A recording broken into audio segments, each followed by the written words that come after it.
the hollers and hills of West Virginia. It's Heavenly Hills Homestead with another episode. Stay tuned. Boom!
So we've had some requests, and one of the requests was, can I do a video on my watering and my fertilization?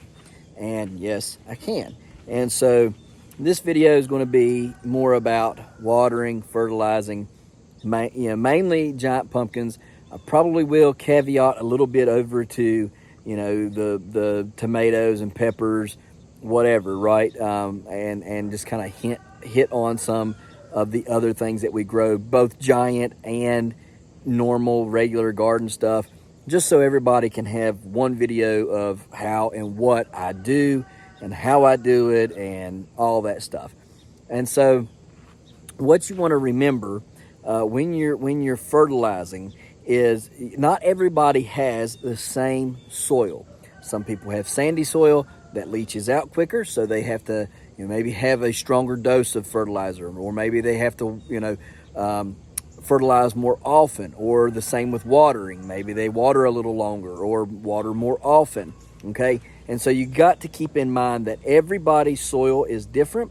Not everybody's soil is the same, and because everybody's soil is different, we have to kind of prepare for that. And know that that just because I do it here does not mean that you can do it there at your place. Last year, one of the most frustrating things for me as a new grower for giants, I've grew gardens since 2008, so that I'm not new at. Am I still learning? Absolutely, but I'm not new to it. But I was new to giant growing last year, and I did try it in 2020 with store-bought seeds. That didn't work out, right? That was store-bought Atlantic Giant seeds are, okay? If you want seeds, go over to worldwidegiantgrowers.com. Find your seeds there. You can also find your seeds on plenty of Facebook pages, all right, that sell giant seeds. So any giant pumpkin seeds, giant long gourds, whatever.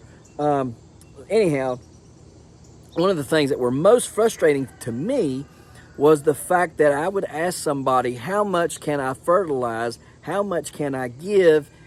Blah, blah, blah. And they would give me a meh kind of answer. It was kind of like, like I felt like they were keeping a secret from me, right? And I was like, why are these people keeping this secret from me? It must be a very good kept secret if nobody wants to tell me how much fertilizer to use or how often to fertilize or whatever the case may be, right? This simply was not the case. That's not what they were doing. What they were afraid to do, and what I don't want you guys to do, is to take that what I say I give my garden or my pumpkins or whatever. I don't want you guys to take that and say, well, Heavenly Hills Homestead did it. We can do it too. And you go out there and do it and blow a pumpkin up or burn a plant up or whatever, right? So this is one of the cases where what's good for the goose may not be good for the gander, all right? And so what I want you to just take that away from this, video. You don't have to do as I say in this video, okay? Basically, if you know your soil and there's a ripe tomato over there I gotta get. If you know your soil and you've had a tissue test done, you've had soil tests, soil samples done, and all those things, and you know what's in your soil and you know what you can get away with, then by all means, take what I say and apply it. However, if you don't know what your soil is, you don't know if it's sandy or if it's clay, you don't know if you have high phosphorus or low phosphorus or whatever, right? All the macro and micronutrients that there are. You don't know what's in it.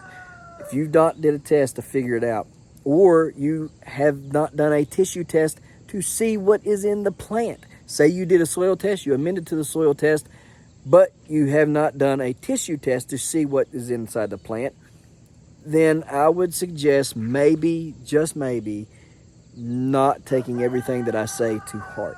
You can kind of store it, put it in your toolbox and store it for a later time, but maybe that should be all for right now. So I'm going to kind of talk about some different things, but let's go into patch and we'll talk about it. So here's the deal, guys. When it comes to growing giant fruits, giant pumpkins, like this big gal behind me, right? Old big gal herself. These things take a tremendous amount of fertilizer, whatever you want to call it, right? Nutrients, etc. And I do mean an extraordinary amount. I mean an extraordinary amount. You can be heavy in some of these things, but you can get to a point also where you are so much in one thing that you are effectively blocking out another. And so there's some charts and some diagrams I'll put up here, and you can kind of look at them, review them, maybe even look at them after the video or look them up for yourself. And it's going to show what nutrients pair with what can be what plants can uptake, together, and I can't think of it off the top of my head because I still have to go by charts myself. So there are certain nutrients that have to be applied or can be applied together for plant uptake, and if you were to apply a certain other nutrient with it, it may block out the uptake of that nutrient until such time as a cycle has went through and the plant can uptake it again. And so a lot of times you see this in foliar feeding. You don't want to mix certain nutrients together and foliar feed it because they could block each other out and the plant get none of it, okay? And so you want to be careful about that. You want to know, or at least have an idea or know that can happen, and then be able to find a chart and go by the chart until you can remember it, or maybe you never remember it and you just constantly use the chart, because that's what I do. I just constantly use the chart. For me, it's more of a don't want to get mixed up and mess up. I'm pretty well know what it is. I just don't want to mix it up and mess it up. So charts for me.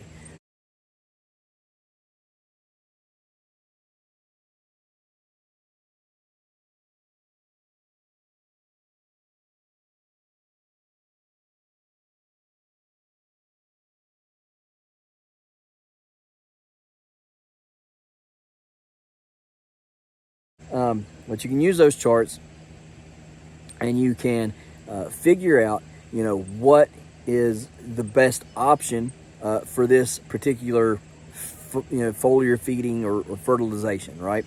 Because you got two types of fertilization. You have a drench and you have a foliar. Foliar is when you spray it on the leaves, okay? And drench is whenever you drench it in the ground, okay? Now that drench could be through a sprinkler system, through drip tape, you know, through the hose end sprayer that I've got, you know, the Miracle Grow hose end sprayer that I got. I put the nutrients in the container on the bottom. I screw it on to the end hose sprayer, and then it, you know, disperses X amount. And that is also a foliar feeding as well, because it's getting onto the leaves. But I wash it off of the leaf. I don't let it sit on the leaves. I wash it directly off the leaf. So, and sometimes I just set it down at the plant in certain places and just let it spray the ground, and I don't get any of it on the plant at all, except for the vines. And so there's those two ways though. You got the foliar way and the you know, drench way.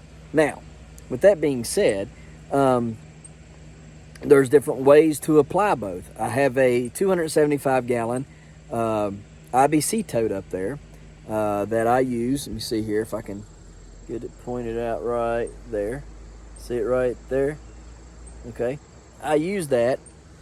What I do is I'll, you know, fill it up with rainwater. If it's not filled up with rainwater, which it has been all year, you put your nutrients into there, and then you just let them, you screw a hose onto it. And what I do is I just set it down. I set the hose down, you know, and I let it drain. And I say, okay, well, it drained, you know, 20 gallons right there in that spot, and I'll move it over, and I let it drain 20 more gallons, and I'll move it over and let it drain 20 more gallons, and I just keep working it all the way down the pumpkin patch until the IBC tote is drained.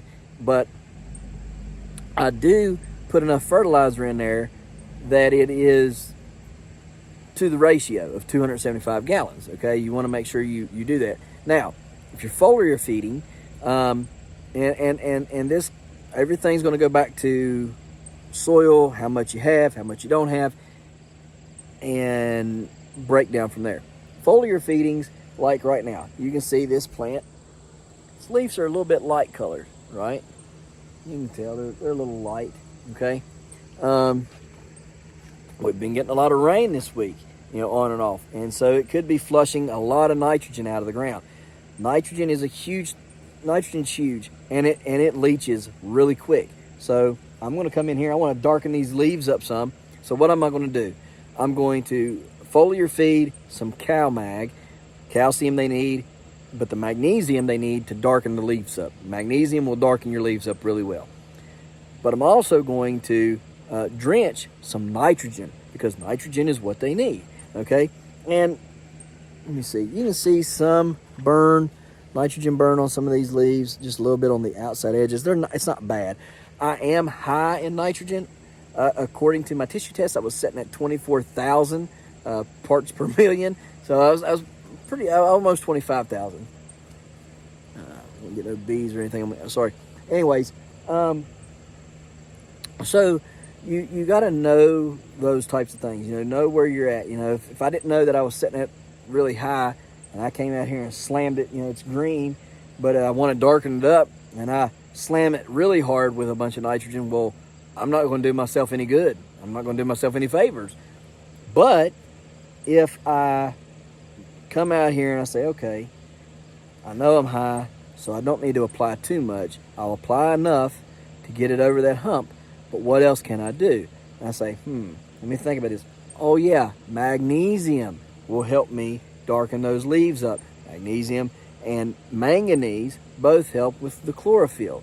Okay, so or is it zinc? I'll have to look. I got it over. Let's go look. So we got opulent blend manganese, and this boosts photosynthesis, nitrogen assimilation, and respiration.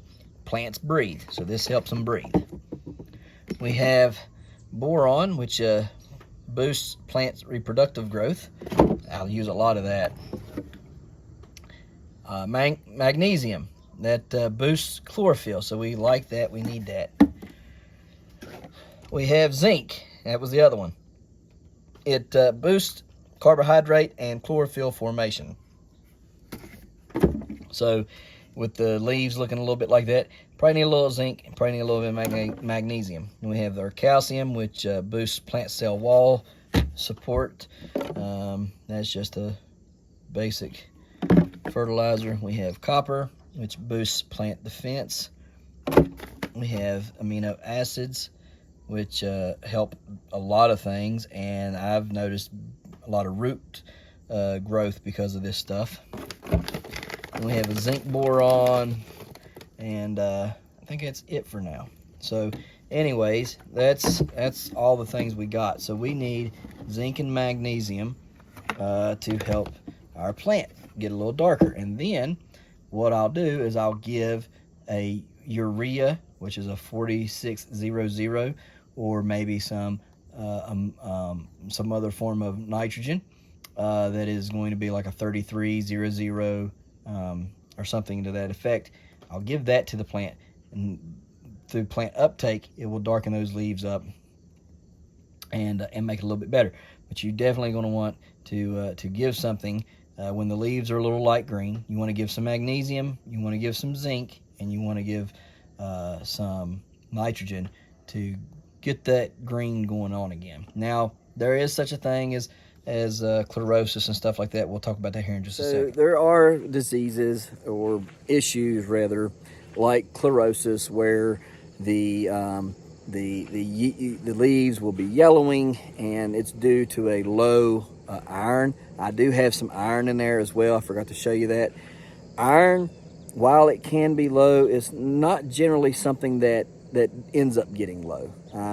It's just it can be, and it can happen and does happen, but it's not as typical as some of the other things like magnesium, right? It's not as well known to go low like magnesium. So yeah, you can give iron as well, but make sure you don't give extraordinary amounts.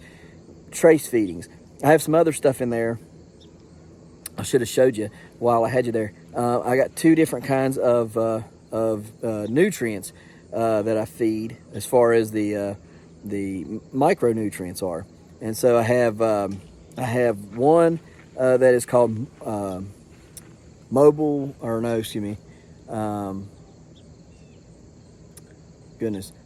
microgenics. There we go. It's called microgenics, and it has all the micros in it that I just showed you, and iron, and it's at a 0.75%. So less than 1% of each one of those are in that. And you can foliar feed those. You can drench it. And then I have another one that is garden and veg, and I've been using it, testing it out, and it's been doing well. The only thing it doesn't have in it is boron, and so that's kind of but I've been giving a lot of things more boron this year than usual, because I think boron has a big key and a big role to play in our development of fruit. I think our fruits are more solid. They're more plentiful in seeds, and overall healthier when our boron is there. And there is a great video out by Matt Powers. You check him out on here on YouTube, and he talks about boron last week, and it'll blow your mind the things that boron does, or that they believe boron is linked to. Now, another thing that I like to feed, and it is important to feed, I wholeheartedly believe this, is humic and fulvic acids.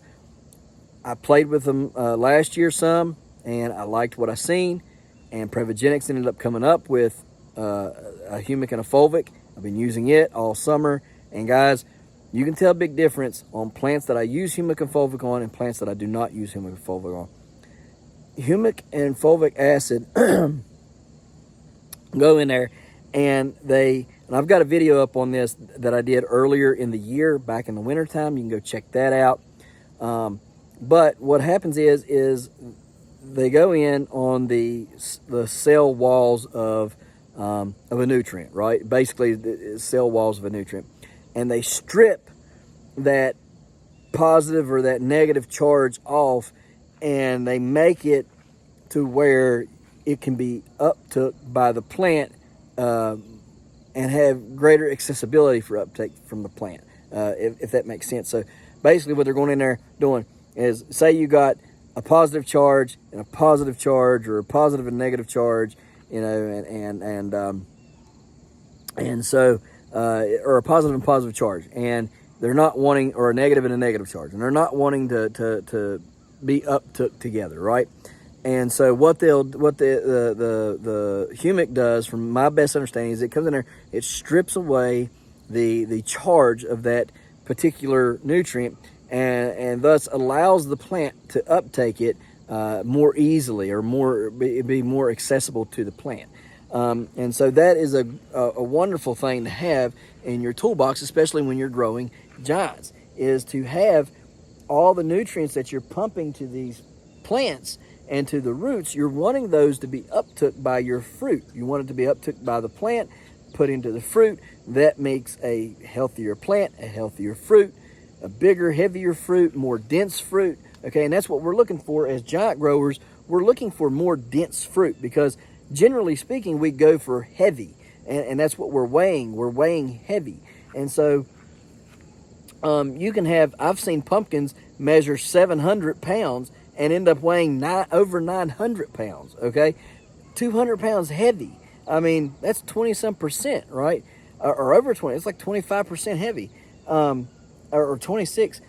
Anyhow, it's really, really high percentage going heavy, and the only way that you get that is good soil, amended, well-balanced and amended soil. That's another thing we're going to talk about here in a second. And then being able to get the plant to uptake as much as possible and translate it to the fruit being, the fruit uptaking that, okay? And so here's the other thing.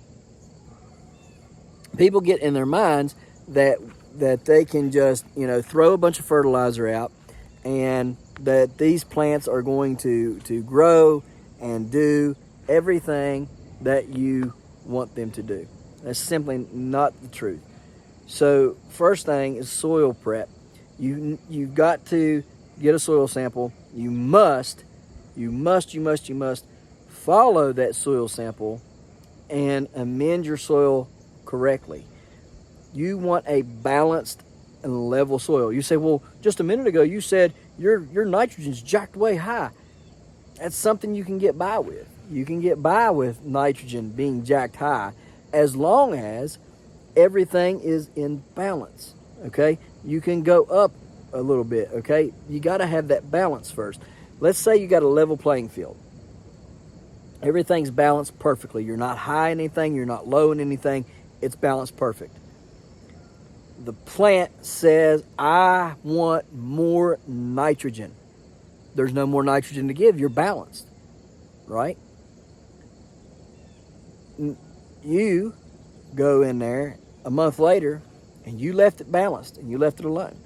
Now through rain and plant uptake, you are deficient, severely deficient in nitrogen. And you say, well, I was balanced, now what happened? Well, nitrogen leaks out really quick, and it's uptook by the plant really fast. It's gone really quick.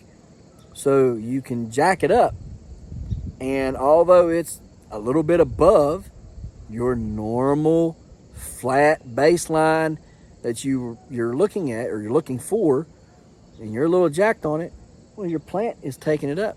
Every time you water, it's leaching out. Every time it rains, it's leaching out.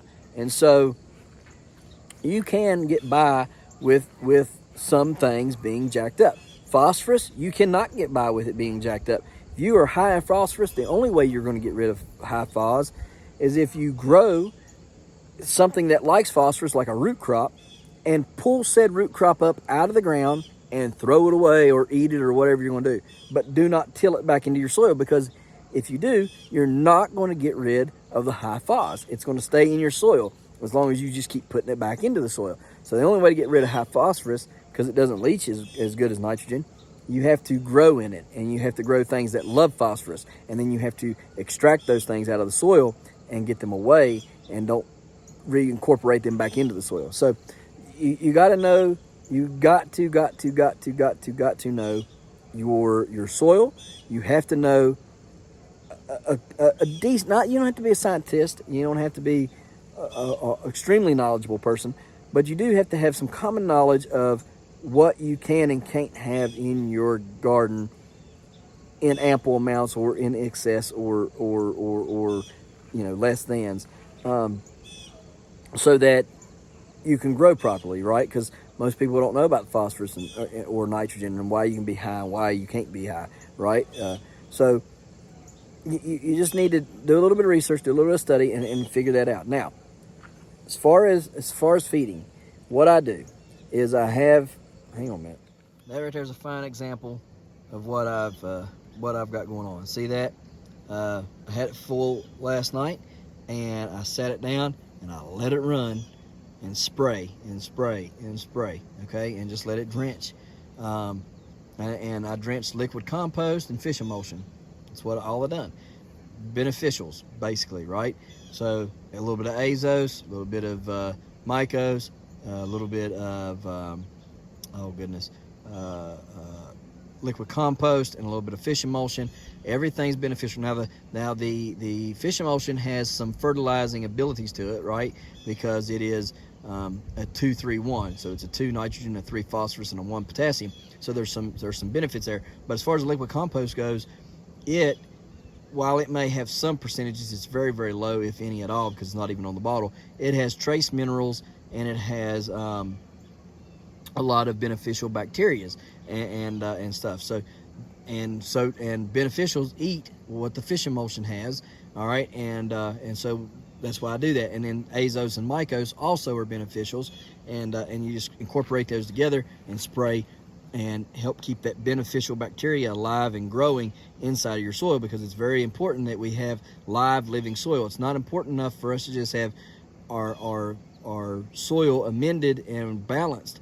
You also have to have beneficials in there, because if you don't have beneficials, bacteria and fungi in there, then what happens is you've got this perfect baseline, but nothing there to consume it, to turn it over, to allow for better absorption from the plants. So see, beneficial bacteria and fungi, they're in there working, and they're eating these nutrients and things, and then they're growing, and then something eats them, and then so you got, like, I don't know how it goes, like the protozoas are ate by the zoa or something, can't remember how it goes. Anyways, basically you just think of like a Pac-Man eating a bigger Pac-Man, or a Pac-Man eating a smaller Pac-Man, and then the bigger one coming and eating the next size, and then the bigger one coming and eating that size, so on and so forth. And eventually what you have is this very complex, very delicate web of beneficial bacteria and fungi living within your soil, and making it better for your plant to uptake the nutrients that are available there, and making some of these nutrients more available to the plant because of them in their in their life and all that they do, right? And so it gets a lot more complicated, and I don't have all the material in front of me to read it to you, but there are some videos I've done on some of this stuff already. You can go check them out. But this right here is one way that I fertilize, and I add my beneficials in here. And then once I've added my beneficials, I might come in here and spray again with a foliar, or I might come in here and drench, with something else. But you see the fertilizers I'm using. I'm using the micronutrients. I'm using the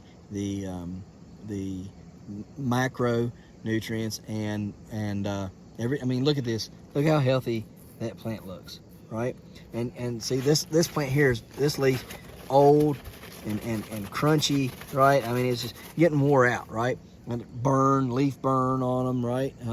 That happens sometimes, and I don't like it. And even the best of us will burn leaves. And so I do pH balance all my stuff. I generally get, if it's like this, if I'm drenching it like this, I'm spraying it over, broadcasting it over the plants, I generally don't pH balance whatever's in that, because I'm going to wash it right off of the leaf. All right, like literally, I apply it, it's on there, it's applied, and once it's applied, I come right behind it and spray it all off, because I want it to go down into the ground. All right, and so that all gets sprayed off either with a sprayer or with an overhead sprinkling system, but I drench. That's how I drench. Or if I'm using my actual backpack sprayer, I will pH balance that. I use, well, let's go. Whenever I use my backpack sprayer, I use General Hydroponics pH up, and let's see, get that one right here, Bloom City pH down, depending on what it is. Generally, most times, I have to pH up because the pH is way down. Usually I'm at a 4 or a 5, and I have to bring that up to a 6. You know, if I'm getting inconsistent, it's like 6, 6.5, I just quit.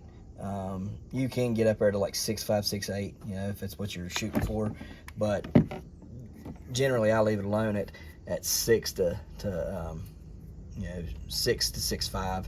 I don't really try to get up any higher than that, only because I got a lot of lime and stuff in my soil, and so I know once it washes off and gets down there in that lime, you know, you know, it's going to continue to go up. The pH is going to go up, and so that's what I do. Here's the fish emulsion I use right there. Trident's Pride. It's really good stuff. I like it. I've been using it for over a year now. And so there's you know, so many things. MKP, you know, a lot of people show you this. You got this MKP right here. Don't pay attention to that writing. It's not mine. You got phosphorus, you know, 52%, and potassium is 34% now. Let me show you something here. You got this Moab right here, right? Mother of all bloom, okay? 52-32, right? So look at those numbers. Exactly the same, right? Well, potassium's higher than this. It's 2% higher. All right, well, this right here was, I think, 500 milligrams, or 500 grams. No, 250 grams is what it was. And it's like almost 30 bucks, right? Or something like that, I think, for this. This is a 5-pound bag of the exact same stuff, and it's like 50 bucks, okay? For I think 3 pounds of this, it was like 80 or something, okay? So, and this stuff is the exact same thing. It looks the same, it acts the same, but what I found with this is it works better than this, and I do have proof of that. And you can I'm going to reveal all that at the end of the grow year, what I've grown with this versus what I've grown with this. The tomatoes are the biggest thing that I'm noticing a big difference in. Pumpkins probably will tell the tale once we get them up and started to, you know, getting weighed. But tomatoes are for sure for sure seeing the results in those. So this versus this, it's the same thing, but this works better and it's cheaper. Here in my bag, or in my little box of goodies, I got cacao, all right, which is potassium and calcium and nitrogen. Let's see, what's this? There's the fruit and vegetable fertilizer I was talking about. You can see everything there, but it does not have a boron. There's the microgenics. It's got a little bit more of stuff: nickel, iron, boron. Okay, so and I use it too from time to time. Here is the liquid compost that I was telling you about. You can see everything there: vitamins, microbes, all that. Let's see here, cow mag right here is the cow mag that I use, and it's really good stuff. All right, I like it, and it works really well. Again, there's calcium. I showed you that. I'm trying to see if there's anything in here that amino acids, oil, cow mag. No, I'm about out of everything. I need to stock up again, don't I? Anyhow, oh, here's the Humic. All right, there's a little bit of Fulvic in this, but I get straight Fulvic from them as well. So I don't think they got it on the website yet, but I've been testing it out for a long time. I don't know, probably a couple months now. Fulvic acid, and it's worked so far so good. You can use Epsom salts.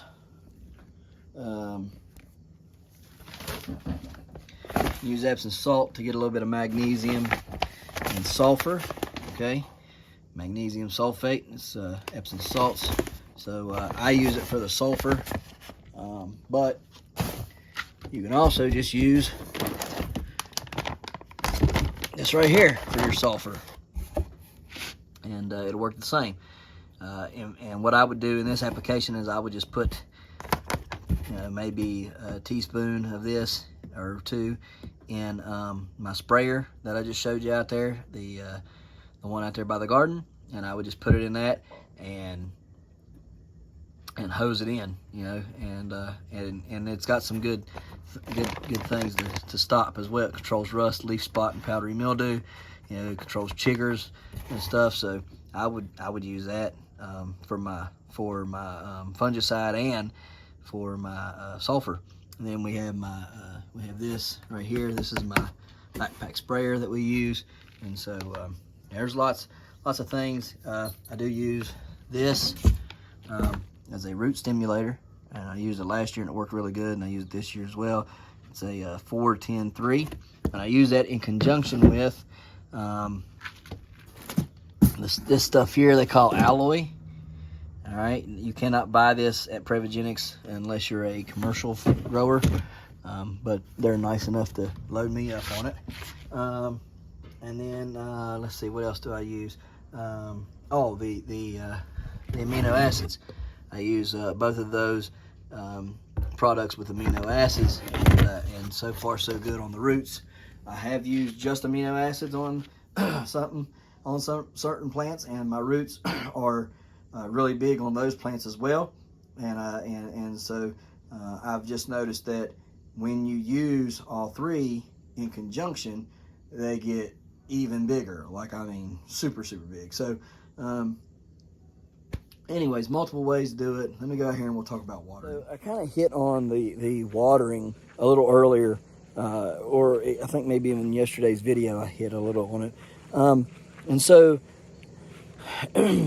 pumpkins take like 500 gallons of water a week, okay? And it can go up even higher than that. I know people that water more than that. But generally, just a good roundabout number, you can safely say a pumpkin is going to take 500 gallons in that week. And so you want to make sure you're getting that. What you don't want is to overdo it, right? You don't want too much of the watering causing you to blow the pumpkin, flood the plant, etc. And so what you need to do is you need to watch your weather and kind of see, what's trending, what's the weather going to be doing, all those things. And, if you're getting calls for 60-70% chances every day, you don't go, as far as I'm concerned, you don't go out there and water 100-200 gallons, and they're calling for 60-70% chances of rain. Now, it might not rain, but what you don't want to do is having put down 100 gallons or 200 gallons of water, and then all of a sudden it decides to come a rainstorm at 10, 11, 12 o'clock at night and gives you another 100, 200 gallons of water and blows your pumpkin. So you always want to try to be conservative. You want to think, okay, probability is pretty high for rain today. How much of that we're going to get, I do not know. And so I'm going to play it safe and give 50 gallons of water, or 25 or 20 gallons, whatever, of water to this plant.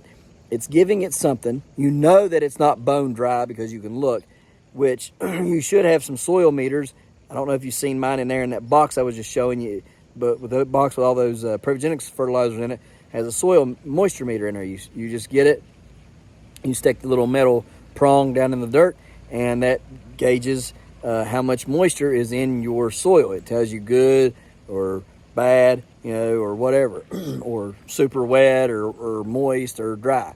And so you want to use that to kind of gauge, you might look dry on the top, but how are you 2 inches down below, right? And there are guys that will take clear mason jars, and they will put them in the ground and level them all, level the ground with the top of it, and then they'll pull the mason jar up, or they'll look down in the mason jar and they'll say, oh, well, it's wet down there. It might be an inch or, the first inch or two looks dry, but when I get down to 2, 3, 4, 5 inches, all the way down, it's really wet down there. So I don't need to water. I don't need to do anything, right? And so you can use those mason jars. You can use old caulk tubes to do that same thing. Just pull the caulk tube out and you look down in the hole and you say, okay, it needs water, it don't need water. There's so many different methods you can use to get a kind of a gauge of how much water you should be using. Clay soils retain water more. Sandy soils leach it out quicker. So you're going to have on sandy soils you're going to have to water more often and more, whereas heavy, dense soils like clay, you water less and less often. Okay, so those are the things that we use. Those are the things that we do. I'm not going to give numbers of what I use and how much I use, only because I think it would be detrimental, and people would say, well, they end up coming watching this video maybe now, maybe next year, maybe 3 years down the road, and they say, well, I used exactly what you said, and I blew my pumpkin up, or I used exactly what you said, and I burnt my plant up, or whatever. And so to avoid that, I don't want to give any numbers, and it's not to keep a secret or anything like that. I've showed you everything I use, and what I'm telling you is you need to be a mad scientist, and you need to do it. And this is how I done it last year, and still how I do it this year. And so what I do is when the plants are starting and they're growing, I feed. And what I do is I watch the leaves. Are they getting greener or not? Are they getting bloated or not? And you can look up leaf bloat and stuff like that. You can Google it and you'll see what leaf bloat looks like. Are the veins in them looking different or not? What can I tell about, just by looking at the plant, what can I tell? And so that's kind of like what I did last year and what I still do this year. And I gauge it by that. And I say, okay, I can tell that by the leaves, and then when you get fruit set, how your fruit is growing and how your fruit is reacting. And so if I'm getting big gains, then I know I'm good. If my gains need to be bigger or better, I need to tweak something, and I need to do a tissue test to figure out what needs to be done, and then I need to compensate according to the tissue test. And so what I do is, I'll give them something until I see a change, either positive or negative. If I see positive, I continue on with what I'm seeing and may even bump it up and maybe even continue to step it up for several fertilizings, right? Several feedings until I can see that maybe there's a negative effect, right? And then once I see that first negative effect, then I will say, okay, I need to back off to last time's feeding. Make sure you're writing the feedings down.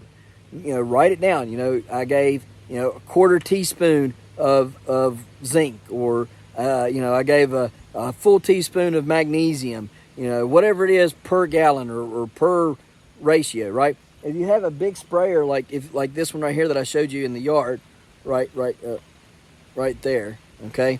If you've got one like that one that's back there that I showed you, what you do is, if you want to figure out the rate of that, okay, get you a stopwatch, all right, and get you a 5-gallon bucket or a 10-gallon bucket or something, right? Maybe 2 5-gallon buckets, right? And you'll time, all right, how long it takes on a stopwatch to fill up a 5-gallon bucket or whatever, okay? And that way okay, say it takes 5 minutes to run 5 gallons, which I know it don't. But say it took 5 minutes to run 5 gallons out of that sprayer. All right. Well, you know around about how long then you know how long it takes to run 5 gallons out. Now, you need to know the rate at which that empties out, and so get some blue or red food coloring, okay, and put in that sprayer, in that container, that bottom there, you put that red or blue food coloring in there, and then you time how long it takes to empty that red or blue food coloring out. All right, if it takes 10 minutes, well then you know it takes 10 minutes to empty that out, right? And then at 10 minutes, you're getting 10 gallons. You see what I'm saying? You want to know how many gallons you're doing a minute, and then you want to know how many minutes does it take to empty that container out on that hose end sprayer. All right, so that's the way that I did it to figure it out. So then I know, well, I can water these plants, for 15 minutes on one feeding, lasts for 15 minutes, and I'm getting 15 gallons in that amount of time. And it empties it out of all the nutrients that I had in there, and it's just pure water then. All right, and then I know I can go and either refill that. Maybe I only got half of the patch then. Maybe I need to get the other half of it. I go back, do the same dosage, and water the next half. All right, so that's how I do that with the end hose sprayer. People that have injectors and drip tapes and all that, you don't have to worry about that as much as what I do. You can just put your injectors in there and inject however much you want. And so anyhow, that's how I do it. I hope that answered some questions. I know it probably didn't, and I know it's a kind of a long video, but I hope that you found it helpful, right? And if there's any other questions, guys, I encourage you, always ask the questions. I'm here to answer the questions. If I don't know the answer myself, I know somebody who probably does, and I will be more than happy to reach out to them on your behalf, figuring out that question and answering your questions properly, okay? If you disagree with something that I say, we all don't grow the same, all right? But you cannot knock my success, all right? Because I got success. All right, I got success at everything out here.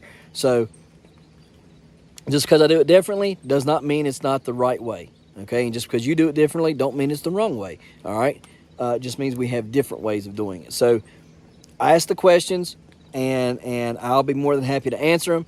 And we're going to end this video. So guys, we appreciate you watching, and we'll see you tomorrow right here in the hollers and hills of West Virginia. Don't forget to smash that like button, that notification bell. Don't get the Good job. Here you go. Thank you. Don't get the Don't forget to share. Yep. There you go. Good job. And subscribe.